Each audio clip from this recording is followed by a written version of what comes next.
우리 하나님 말씀 에스라 8장 1절에서 20절까지 말씀입니다. 에스라서 8장 1절에서 20절까지 말씀인데요. 우리가 1절부터 3절까지를 먼저 읽고요. 그 다음에는 우리 15절부터 20절까지 말씀을 읽도록 하겠습니다. 에스라 8장 1절에서 3절, 그리고 15절에서 20절까지 말씀입니다. 말씀을 교독해서 읽도록 하겠습니다. 아닥사스다 왕이 왕위에 있을 때에 나와 함께 바벨론에서 올라온 족장들과 그들의 계보는 이러하니라. 비나스의 자손 중에서는 게르솜이요, 이다말의 자손 중에서는 다니엘이요, 다윗의 자손 중에서는 하투스요. 그리고 15절 읽도록 하겠습니다. 15절부터 20절까지. 내가 무리를 아하와로 흐르는 강가에 모으고 거기서 3일 동안 장막에 머물며 백성과 제사장들을 살핀즉 그 중에 레위 자손이 한 사람도 없는지라. 이에 모든 족장 곧 엘리에셀과 아리엘과 스마야와 엘라단과 야립과 엘라단과 나단과 스가랴와 무술람을 부르고 또 명찰한 사람 요야립과 엘라단을 불러 가시뱵 지방으로 보내어 그곳 족장 이또에게 나아가게 하고 이또와 그의 형제 곧 가시뱵 지방에 사는 느디님 사람들에게 할 말을 일러주고 우리 하나님의 성전을 위하여 섬길 자를 데리고 오라 하였더니 우리 하나님의 선한 손의 도우심을 입고 그들이 이스라엘의 손자 레위의 아들 말리의 자손 중에서 한 명철한 사람을 데려오고 또 세라비아와 그의 아들들과 형제 18명과 하사랴와 므라리 자손 중 여사야와 그의 형제와 그의 아들들 20명을 데려오고 다윗과 방백들이 레위 사람을 섬기라고 준 느디님 사람 중 성전 일꾼은 220명이었는데 그들은 모두 지명받은 이들이었더라. 아멘. 유럽에 가보면 예배당 건물이 멋지게 지어져 있지만 그곳에서 예배를 드리는 사람들의 숫자가 굉장히 적어졌다라는 얘기들을 종종 듣습니다. 고딕 양식의 너무나 아름다운 예쁜 예배당들이 수두룩하지만 거기서 하나님을 경외하고 또 하나님을 높여드리는 예배자들이 사라지게 된 것은 너무나 안타깝고 또 슬픈 일이겠죠. 교회를 이루어감에 있어서 공간이라는 것이 너무나 중요한 역할을 감당하는 것도 있지만 사실 공간이 전부는 아닐 것입니다. 그 공간 안에서 하나님을 향한 마음을 지키고 예배를 드리는 예배자들이 너무나 소중하고 중요한 것이죠. 스룹바벨과 여호수아의 그 1차 귀환 이후에 예루살렘에는 성전이 재건이 되게 됩니다. 성전은 건물은 지어졌지만 하지만 예배와 신앙은 철저히 무너져 내려 있는 그런 상황이었습니다. 제사장과 레위 사람들이 이방 백성들과 통혼하였다라고 얘기하고 있고 기본적인 이스라엘 백성들도 이방 백성들과 계속해서 섞여 있었던 이런 문화를 갖고 있었습니다. 그러니까 겉으로 보면은 성전을 다시 재건을 했지만 여전히 이스라엘 백성들의 그 정체성은 예전의 모습을 지켜내지 못하고 있었던 것이죠. 그리고 예배를 섬기는 지도자들 역시도 타락했던 그런 실상들을 보여주고 있습니다. 그래서 하나님은 에스라를 포함한 사람들을 2차로 귀환을 다시 시켜서 예배를 회복하고 공동체의 거룩함을 회복하려고 시도하고 있습니다. 그런 배경에서 에스라는 오늘 제2차 포로 귀환자들을 준비하고 예루살렘으로 다시 돌아갈 준비를 하고 있습니다. 먼저 8장 1절의 말씀을 보시면은 다음에 나오는 계보가 나와 함께 바벨론에서 2차 포로 귀환하는 자들의 명단이라는 것을 얘기를 하고 있습니다. 바벨론에서 올라온 족장들과 그들의 계보는 이러하니라 하면서 이제 말씀이 기록이 되어 있죠. 그래서 원문을 보면은 이런 표현이 기록이 되어 있어요. 그들은 가문의 우두머리이다라고 기록이 되어 있는데 이 표현은 출애굽 당시의 표현을 이렇게 가져온 것으로 얘기가 되고 있습니다. 그러니까 바벨론의 포로로 끌려가 있다가 다시 예루살렘으로 돌아가는 이 그림을 새로운 출애굽, 제2차 출애굽의 그림으로 이스라엘 백성들은 이해하고 있었던 것이죠. 그래서 3절부터 14절까지의 말씀을 쭉 우리가 읽지는 않았지만 보시면은 12가문의 우두머리와 인원수를 나열하고 있는데 이것은 출애굽을 했을 때 이스라엘 백성들이 12지파들을 이제 나중에 연상시키는 방식입니다. 그러니까 먼저 포로로 귀환하는 자들을 이 출애굽의 사건과 연결을 짓는 이유가 무엇일까요? 이 당시의 사람들은 이 가나안 땅에 포로로 끌려가지 않고 그 땅에 거주했던 사람들과 포로로 끌려갔다가 다시 돌아온 귀환자들 사이에 한 가지 질문이 있었습니다. 누가 진정한 하나님의 백성인가?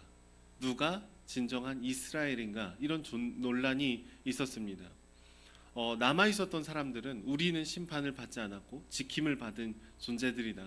하나님 우리를 보호해 주셨다. 우리가 하나님의 백성이다. 이 마음을 갖고 있었고, 포로로 갔던 사람들은 너무나 힘들고 어려운 시간들을 보냈지만 정체성을 잘 지키고 돌아왔기 때문에 우리가 정말로 하나님의 백성이다. 이런 정체성의 부딪힘이 있었기 때문이죠.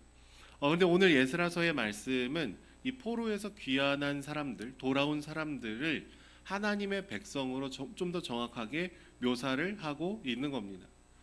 그들이 도달하기 전에 계속해서 이 가나안 땅에 남아 있었던 사람들의 모습을 어떻게 묘사를 하죠? 그들의 예배가 무너지고 질서가 깨어지고 통혼을 하고 혼란스러워 있었던 상황이라는 것을 얘기하고 있습니다. 물론 이제 남아 있는 사람들이 하나님의 백성이 아니다라고 얘기하지는 않지만 포로에서 귀환하는 사람들을 통해서 주님께서 분명히 다시금 그들을 새롭게 하기를 원하신다라고 얘기하고 있는 것이죠. 먼저 2차 포로 귀환자들의 숫자는 1514명 정도가 됩니다. 여기에 여자와 어린 아이들까지 포함했더라면 아마 한 5,000명 정도 되는 사람들이 2차 포로 귀환자들이었을 것입니다. 그런데 1차 귀환자들의 숫자는 대략 몇 명일까요? 한 5만 명 조금 안 됩니다. 49,897명 이 정도 되거든요. 그러니까 1차 귀환자들의 숫자에 비하면 2차 귀환자들의 숫자는 10분의 1밖에 안 되는 것이죠. 그런데 다시 이스라엘 백성들을 온전히 회복시킬 아주 소중한 이 마중물과 같은 존재라는 것을 우리는 기억을 해야 됩니다. 그러니까 에스라는 그 의미를 알고 있었고 그들이 다시 왜 돌아가야 되는지에 대한 정체성을 갖고 있었던 것이죠.